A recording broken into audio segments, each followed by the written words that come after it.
Hello student, welcome to my YouTube channel Amazon tech education.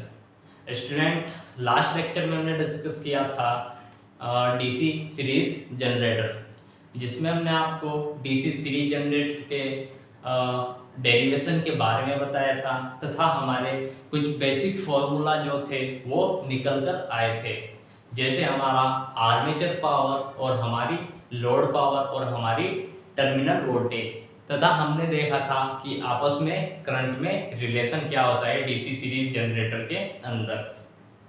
दूसरी बात, हमने DC series generator के uses के बारे में बताया था कि हमारा जो डीसी सीरीज जनरेटर होता है कहाँ पर इसका यूज किया जाता है।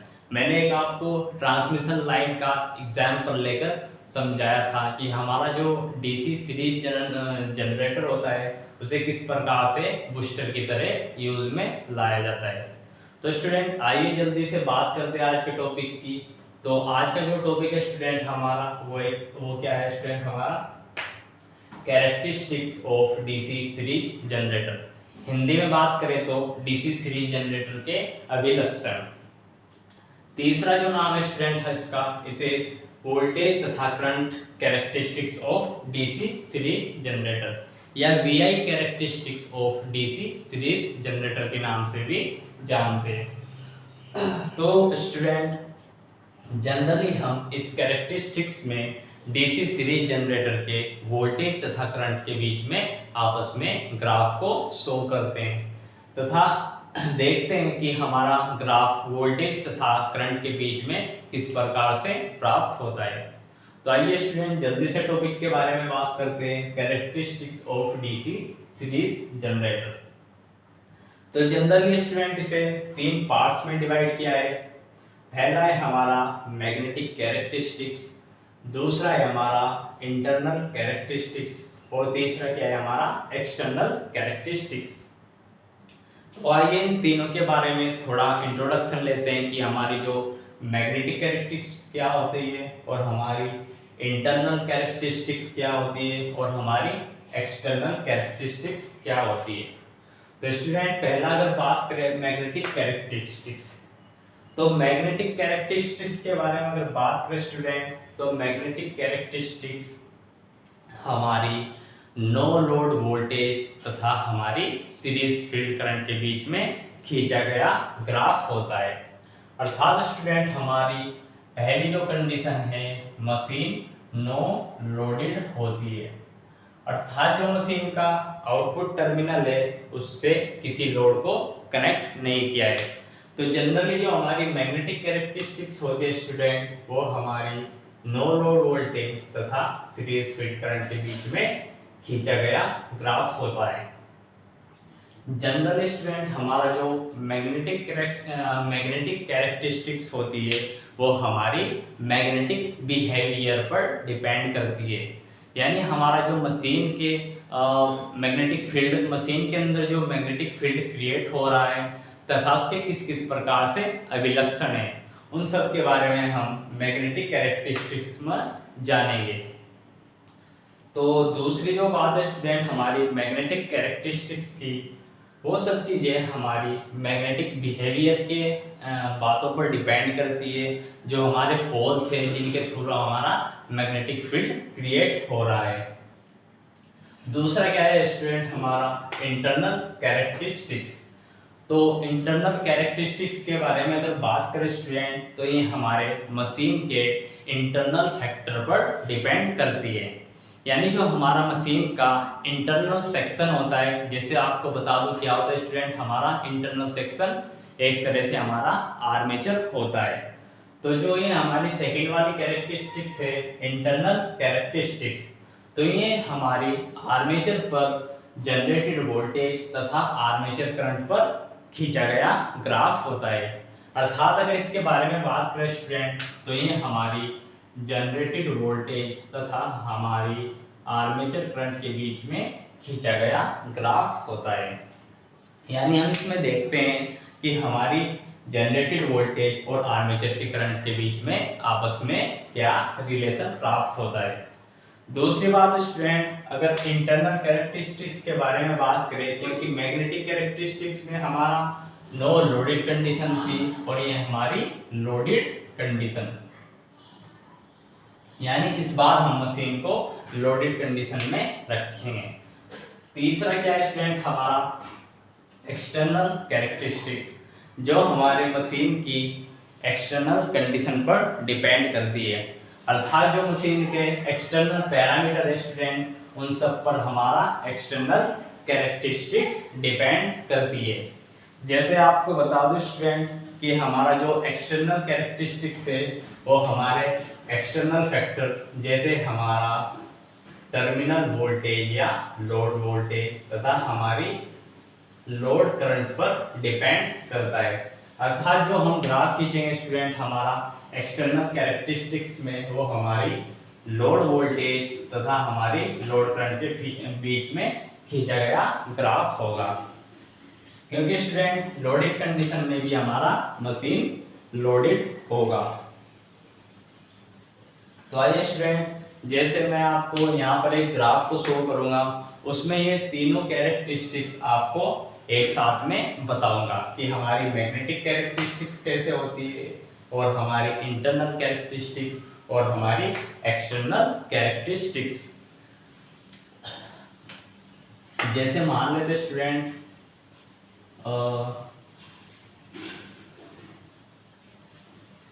मैंने दो अक्ष माने हैं, पहला है हमारा x और दूसरा y। x अक्ष पर हम मान लेते स्टूडेंट हमारे मशीन के अंदर कौन कौन सी करंट फ्लो कर रही है, तो आर्मेचर करंट और हमारी सीरीज फील्ड करंट और हमारी लोड करंट, ये मैंने सब हमारे x अक्ष पर माना है। और y अक्ष पर हम स्टूडेंट मानते हैं हमारी no load voltage, generated voltage और हमारी टर्मिनल वोल्टेज। तो इनके बीच में कुछ ग्राफ खींचते स्टूडेंट। अगर पहला बात करें हमारा मैग्नेटिक कैरेक्टरिस्टिक्स, तो मैग्नेटिक कैरेक्टरिस्टिक्स स्टूडेंट हमारी कुछ इस प्रकार से प्राप्त होती है।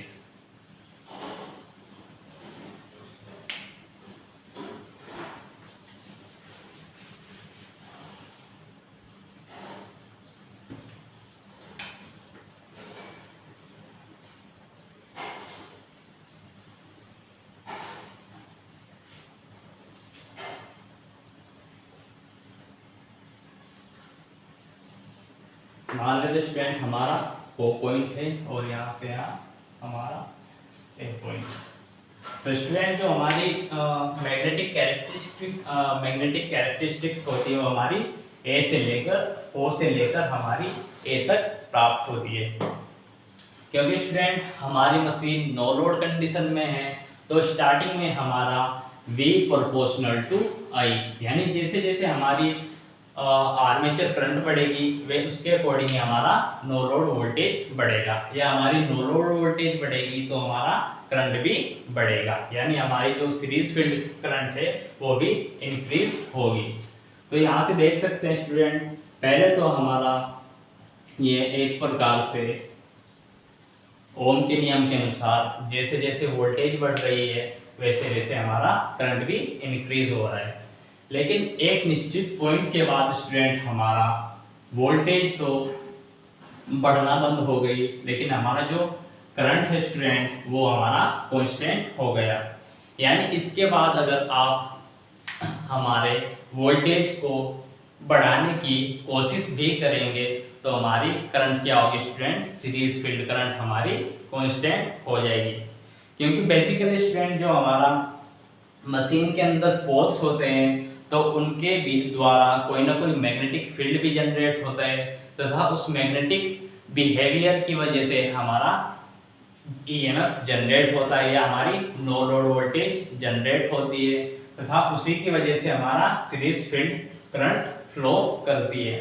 तो एक पॉइंट ऐसा भी आता है स्टूडेंट हमारा मशीन के अंदर, जैसे हमने बेसिक कंस्ट्रक्शन पढ़ा था डीसी सीरीज जनरेटर का, तो जैसे जैसे आप सीरीज फील्ड करंट को बढ़ाएंगे तो हमारी वोल्टेज भी बढ़ेगी, लेकिन एक निश्चित पॉइंट ऐसा भी होता है स्टूडेंट उसके बाद आप सीरीज फील्ड करंट को नहीं बढ़ा सकते, जिसे हम बोलते हैं स्टूडेंट सैचुरेशन पॉइंट। तो ये पॉइंट स्टूडेंट वही है हमारा सैचुरेशन पॉइंट, इसके बाद अगर आप सीरीज फील्ड करंट को कितना भी बढ़ाने की कोशिश करें तो हमारी जो मैग्नेटिक कैरेक्टरिस्टिक्स होगी वो लगभग कांस्टेंट हो जाएगी, यानी हमारी जो सीरीज फील्ड करंट है वो अब हमारी कांस्टेंट प्राप्त होगी और वो हमारा बढ़ना बंद कर देगी। तो स्टूडेंट जनरली हमारा पोल के द्वारा क्रिएट किए गए फील्ड पर डिपेंड करती है, इसलिए हम इसके मैग्नेटिक बिहेवियर के बारे में इस कैरेक्टरिस्टिक्स के अंदर जानते हैं। तो मैग्नेटिक कैरेक्टरिस्टिक्स हमारी नो लोड वोल्टेज और सीरीज फील्ड करंट के बीच में खींचा गया ग्राफ होता है, जिसमें क्या होता है स्टूडेंट, हमारा एक स्टार्टिंग में अगर बात करें जैसे जैसे नो लोड वोल्टेज बढ़ेगी वैसे वैसे हमारी करंट भी इंक्रीज हो रही है, लेकिन एक पॉइंट ऐसा होता है स्टूडेंट हमारा सैचुरेशन पॉइंट, तो उस समय पर क्या होता है स्टूडेंट, हमारा पोल सैचुरेटेड हो जाते हैं, अर्थात जो मशीन के अंदर हमारे पोल्स का यूज किया गया है जिनका कार्य हमारा मैग्नेटिक फील्ड क्रिएट करने का होता है।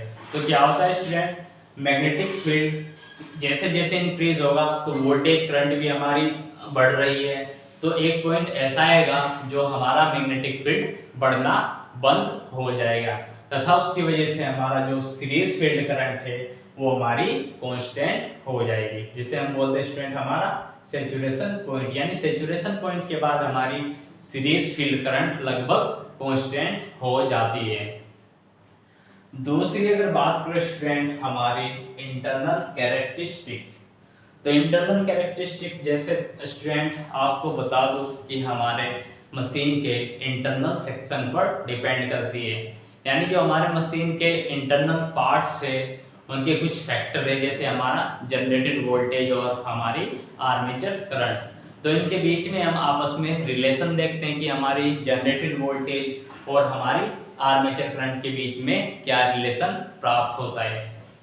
तो आइए स्टूडेंट अगर इसके ग्राफ के बारे में बात करें तो ग्राफ इसका कुछ इस प्रकार से प्राप्त होता है।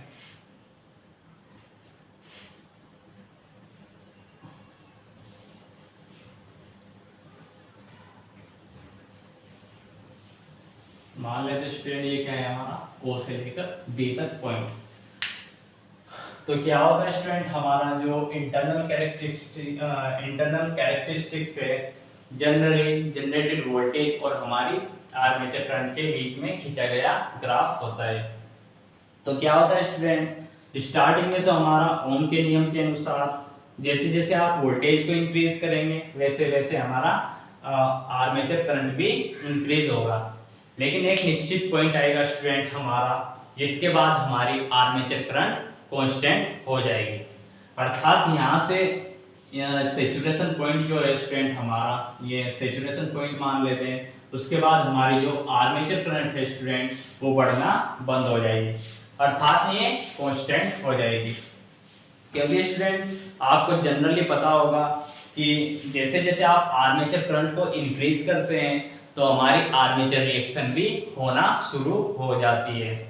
तो स्टूडेंट जो हमारे इंटरनल कैरेक्टरिस्टिक्स है अगर उसके बारे में देखा जाए कि हमारी जो मैग्नेटिक कैरेक्टरिस्टिक्स और हमारी इंटरनल कैरेक्टरिस्टिक्स के बीच में आपस में कुछ डिफरेंस प्राप्त होता है।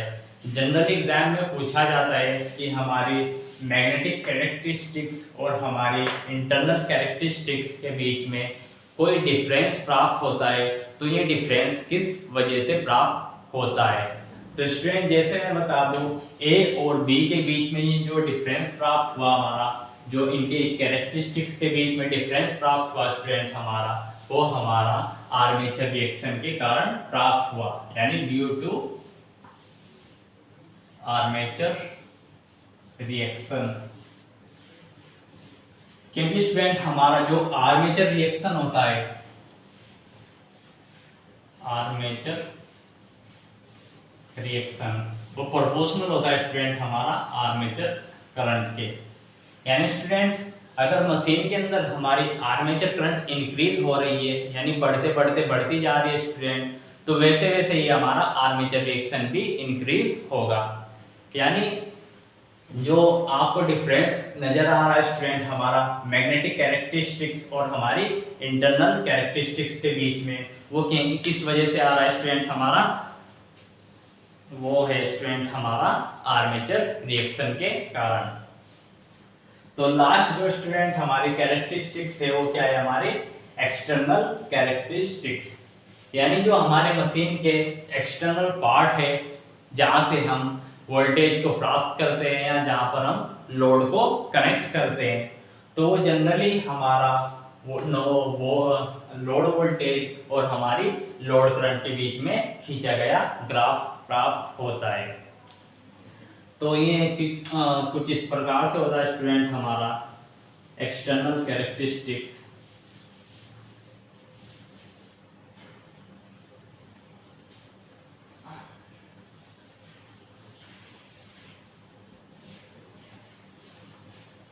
मान लेते हैं क्या पॉइंट है स्टूडेंट हमारा सी। तो ये एक्सटर्नल कैरेक्टरिस्टिक्स में क्या होता है स्टूडेंट हमारा, स्टार्टिंग में तो आप जैसे जैसे वोल्टेज को बढ़ाएंगे या मैग्नेटिक फील्ड को बढ़ाएंगे या फिर हमारी करंट जैसे जैसे इंक्रीज होगी तो हमारी वोल्टेज भी इंक्रीज हो रही है ओम के नियम के अनुसार, क्योंकि स्टूडेंट ओम का नियम बोलता है V proportional to I। Voltage बढ़ाएंगे तो भी करंट बढ़ेगी और करंट बढ़ाएंगे तो भी हमारी वोल्टेज इंक्रीज होगी। तो स्टूडेंट जो तीसरा जो कैरेक्टरिस्टिक्स है हमारा एक्सटर्नल कैरेक्टरिस्टिक्स, उसमें जनरली यही देखा जाता है कि यहाँ से जैसे जैसे आप वोल्टेज को बढ़ाएंगे या सीरीज जो हमारी लोड करंट है उसको इंक्रीज करेंगे तो उसके अनुसार हमारा जो वोल्टेज है लोड वोल्टेज वो भी इंक्रीज होगा। लेकिन एक सैचुरेशन पॉइंट आने के बाद आप कुछ भी कोशिश करें हमारा वोल्टेज बढ़ना बंद हो जाएगा, अर्थात हमारी जो लोड करंट है वो लगभग कांस्टेंट हो जाती है। लेकिन इस पॉइंट के बाद स्टूडेंट आप देख रहे होंगे कि हमारा करंट तो कांस्टेंट है लेकिन हमारा वोल्टेज घटना शुरू हो गया। तो ये स्टूडेंट हमारा जो कैरेक्टरिस्टिक्स प्राप्त होती है इसे जनरली हम वोल्टेज ड्रॉपिंग कैरेक्टरिस्टिक्स बोलते हैं, क्योंकि स्टूडेंट जनरल एग्जाम में पूछा जाता है कि जो डीसी सीरीज जनरेटर की एक्सटर्नल कैरेक्टरिस्टिक्स होती है तो किस प्रकार की होती है।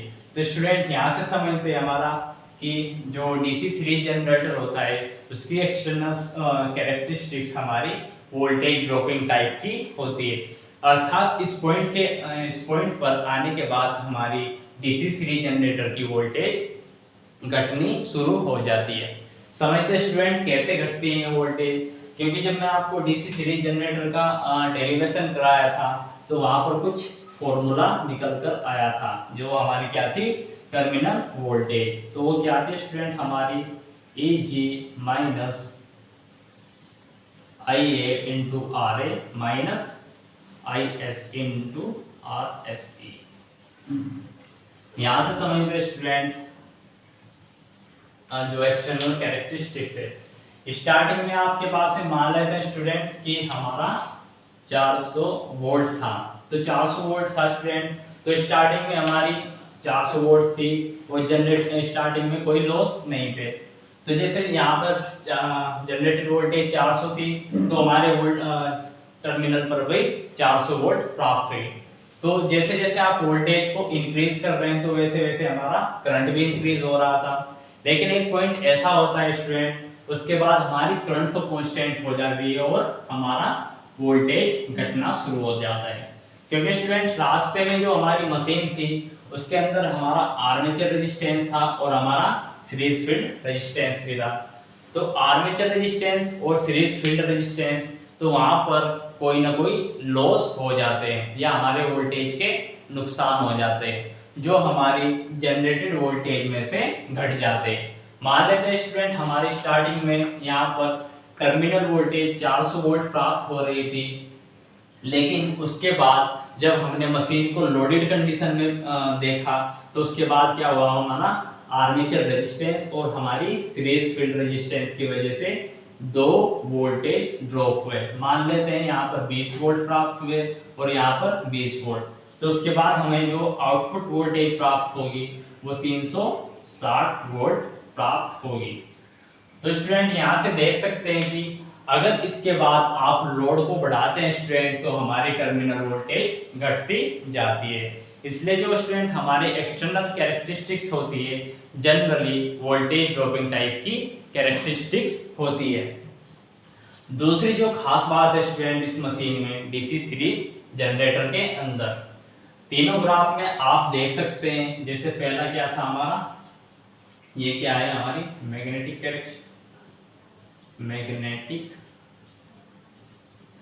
कैरेक्टरिस्टिक्स,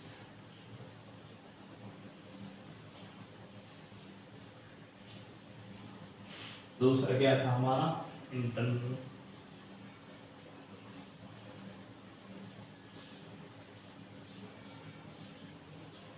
तीसरा क्या था हमारा एक्सटर्नल।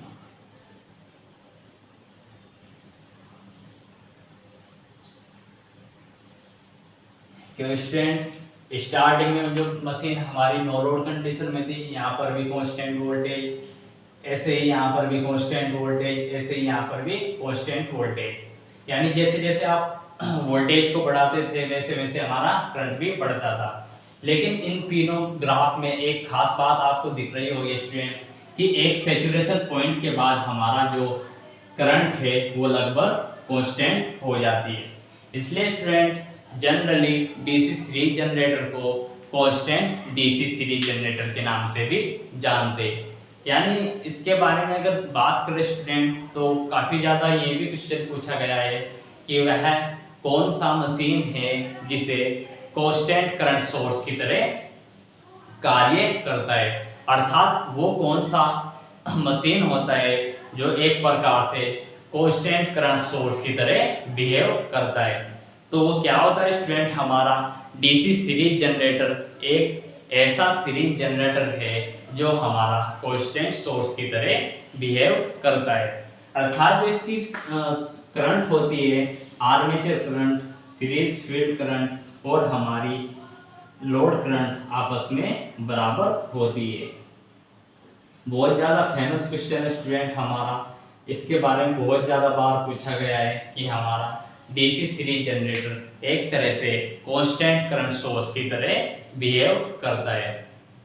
तो स्टूडेंट आज के लिए इतना ही स्टूडेंट, तो बाकी बात करते हैं अगले लेक्चर में जिसमें हम आपको बताएंगे शंट जनरेटर के बारे में। तो आज के लिए इतना स्टूडेंट, बाकी नेक्स्ट लेक्चर में तो प्लीज़ चैनल को लाइक करें और शेयर करें और सब्सक्राइब करें। ठीक है स्टूडेंट।